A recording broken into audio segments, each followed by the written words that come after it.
I was watching a podcast called the Trash Taste Podcast, and for a moment they were talking about PowerPoint transitions, and it gave me PTSD. It brought back terrible memories, because I remember one time I was in high school, I believe, and the teacher had created a PowerPoint, and it was a PowerPoint where we were being taught how to take notes.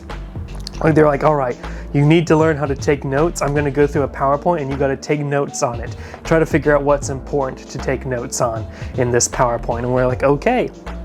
And then they load up the PowerPoint and each letter drops in one by one. They've animated it so every letter in the entire slide, for every slide, drops in one by one. And I remember my brain just wanting to die. That might have been like my first time I ever felt suicidal thoughts. So today we're going to be doing a little bit of some community comments, my show where I answer questions on my Q&A videos. It's half Q&A, half responding to comments, just because sometimes I don't get enough questions, and I sometimes get comments that I don't really want to reply to, but I could talk about, I could respond to in video format. More people will see what I have to say, which is a good thing. So let's start with the questions left on the last Q&A, last community comments video. Bahrath the 5th says, "What's up, Radia Sensei? I missed you, man." Which isn't a question, but I want to just say that I've noticed a lot of people will say, "Oh my god, he's back," like every time I upload a video. What do you mean? What do you mean, oh my god, he's back? Or yeah, it's good to see you back in action, man. It's a new what? Like, I've pretty much been uploading consistently with different like breaks in between, but essentially I've been uploading pretty consistently since October of 2015. So I don't know where we're getting the whole "oh he's back" meme from. I never stopped. I get this a lot. I don't think you understand how often I get that comment of "oh he's back." It drives me insane. Like, where do you think do you not have object permanence? Like, when you were a little kid and like they were playing peekaboo, did your parents like do "oh where am I," and you're just like, "I am going to starve, I'm going to die, I am a baby out in the wilderness, my parents have just gone poofed out of nowhere, you know, what are the implications of sudden disappearance of someone? They were in front of me and now they're gone. What does that mean for me? Am I going to die like that?" And there's like peekaboo and you're like, "oh my god, they're back, I can survive another day," and then they go and then you're lost. You're just as lost as you thought you were, and it's even crueler this time, because for one single moment you had hope, and now it's gone. Cosmic Bebop asks, "What's your opinion on Skids and Nautica and their relationship?" I assume we're talking about More Than Meets the Eye, Skids and Nautica, to which I say, what relationship? Also, what? They're boring. Next. Christopher Lister says, "I enjoyed the video. Thank you for answering my question, and you're welcome. I'm thinking about traveling to teach English abroad after I finish grad school. I'm considering if Japan might be a good option. I have a particular concern about Japan because I have Asperger's, which means I struggle with processing social nuances. My understanding is that social etiquette is integral to Japanese culture, so I'm wondering if I would struggle more in a country like Japan than I do in the US. Thanks again." Now this is an interesting question that I don't think I can give you a proper answer because I don't have Asperger's, despite all evidences to the contrary. So I really can't give you, I can't tell you the experience of someone with Asperger's in Japan because I don't have that. I can say that social etiquette and nuance is very key in Japan. So if you have difficulty with that, it just depends on how strong your skin is at being made fun of for not being able to read the atmosphere or something like that. I'm wondering if I'll struggle more in a country like Japan than I do in the US. Maybe. Also, my question is, how good is your Japanese? Unless you're moving to like Tokyo, which I can't speak for the experience in Tokyo, but as someone living in rural Japan, like super rural Japan, learning Japanese and knowing Japanese is probably the most important thing you can have. I don't think I could survive here without speaking Japanese. I pretty much almost only use English when I'm doing online stuff, when I'm doing YouTube videos, where I'm posting in the Discord server. Join the Discord, by the way, link in the description. You can get new roles like, my fellow gamers. I think even more important than having Asperger's or not is, can you speak Japanese? If you can't speak Japanese, I can't speak for a place like Tokyo or something, but even Japan in particular, even the big cities, from what I understand, aren't as English friendly as big cities in, say, Europe. In my opinion, the number one thing to determine whether or not you will have success, is success the right word? Or making the most out of it in Japan would be knowing Japanese. Do you know Japanese? Nihongo shaberimasu ka? That's the most important factor. And that was all the comments on the Q&A video. If you have any questions for the next community comments video, leave them in the comment section below and I will answer them. Kaplow. But now let's take a time to respond to some of the comments I've gotten lately. Let's see if we got something. This is on my Tragedy of Izanagi and Izanami video. RMK says, sin is a universal problem. Sin is ubiquitous. Humanity contaminated by sin. Sin in us by default, not learnt, not taught. Sin manifests in many forms, evil, crime. Sin is the opium. The origin of sin is unanswered. My journey. Oh, God.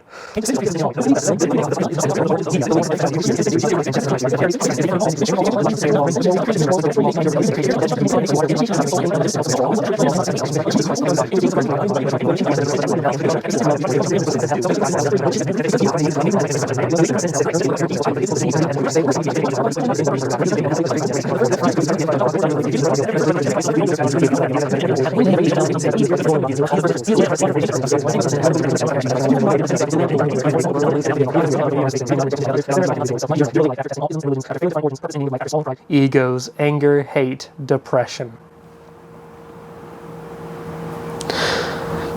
We're a Transformers YouTube channel, sir. Meanwhile, Diddle Don says, very good video. Dinobot Kiryu says on Transformers Lore the Universe War Part 3, I feel the universe story was interesting and I wish we got to see more of it, but I do take issue with the Maximal Council not believing Primal, Black Arachnia turning evil again, and that Primal would choose Depth Charge and Rhinox but no Dinobot. I would give you one of those two more for Dinobot. No, I don't know if it makes sense for the Maximal Council to not believe Primal, because they've had... Unicron is a provable entity, and if there's Unicron, there must be Primus. I don't understand how they... I guess I agree with you with the Maximal Council should probably have believed Primal. As for Black Arachnia turning evil again, the last scene we see that takes place during the Universe War is when the portals open up and we see Silverbolt grabbing Black Arachnia, which suggests that maybe Silverbolt brought Black Arachnia back to Cybertron, maybe did something to help. Maybe they were trying to purify the Unicron contamination within her. After all, we did see that Ratchet was working on something like that. So maybe Black Arachnia got okay in the end. Maybe that's like the implication there. As for Dinobot, Dinobot's story was done and told. There was no need for Dinobot. Rhinox, on the other hand, you probably could do more with. The Tankor ending, with Tankor saying, I'm just going to do my own thing. I don't care if I was Rhinox or not. You know, that went well with the, you know, this sort of gray versus gray morality Beast Machines was trying to use, but not so satisfactory for an overarching universal story. So Rhinox makes sense. Depth Charge, as for, they needed two people, one to work on the platform and one to lead a guerrilla unit. So one of them has to be the brains, which Rhinox would be the only one really for that. But as for the brawn, yeah, Depth Charge is a good choice, but why I wouldn't use Dinobot is because Dinobot's story was over. You know, his story arc's done. Now from an in-universe perspective, obviously no one's thinking, oh, I'm not going to bring this person back from the dead because his story arc's over. But from a writing perspective, it doesn't make sense to bring Dinobot back. A lot of you really enjoyed the IDW's Transformers Cannot Escape video and saying you liked the format of me cooking. Just to be clear, that was That was purely because I had a new camera, I wanted to make a video, and I didn't have much time and I needed to cook dinner, so I'm like, why not just record a video while I'm cooking dinner?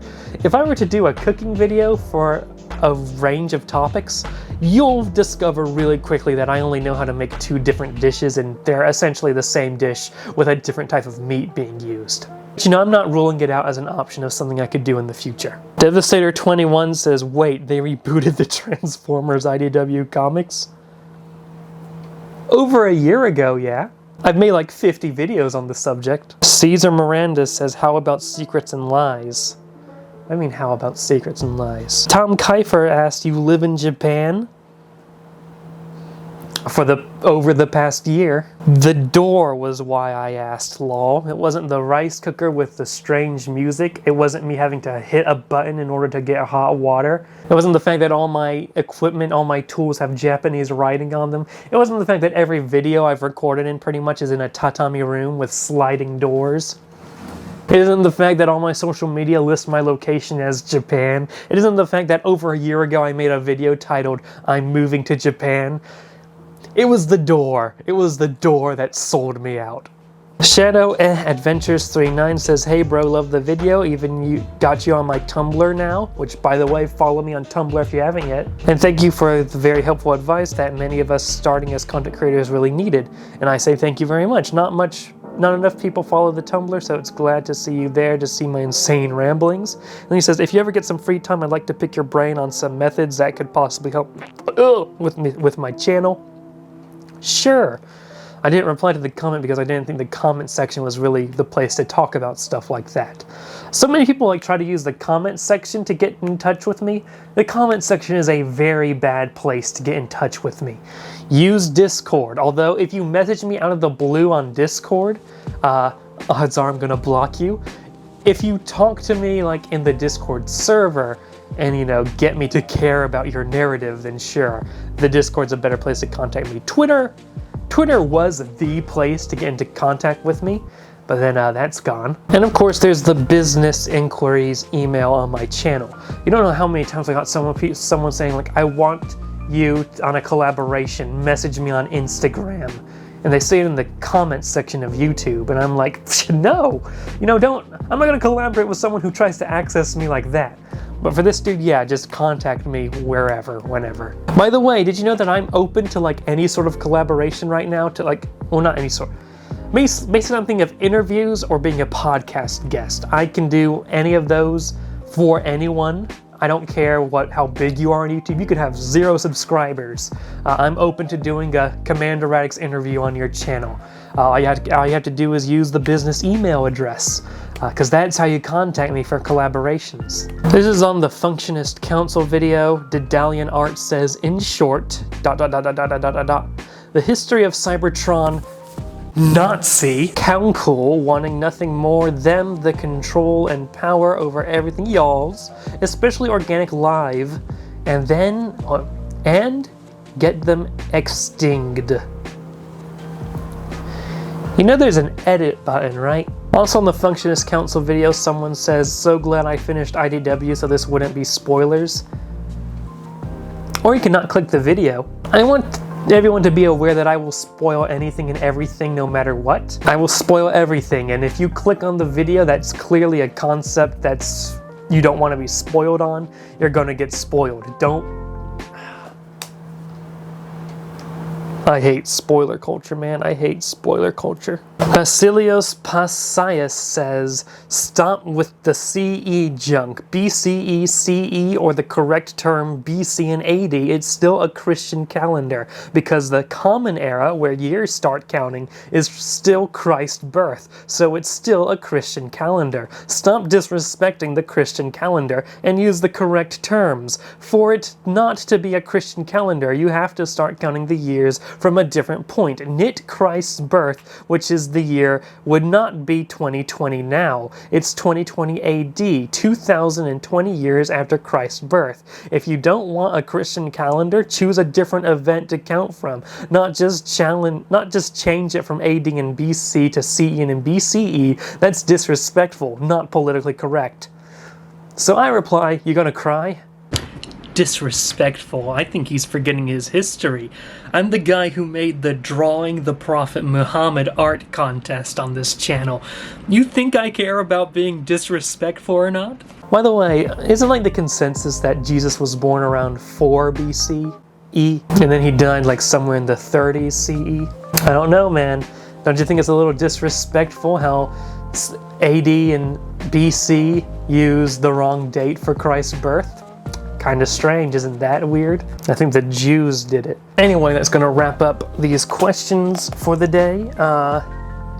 Or not questions, but you get the idea. I need more questions to answer, so hey, leave your questions in the comment section below to be answered in the next episode of Community Comments. Right now I'm at a stage where I'm generally answering every single question that pops up because I don't have that much questions anymore. I really need to do Transformers More Lore again. It's been a while since I've released the last More Lore episode. Yeah. Damn.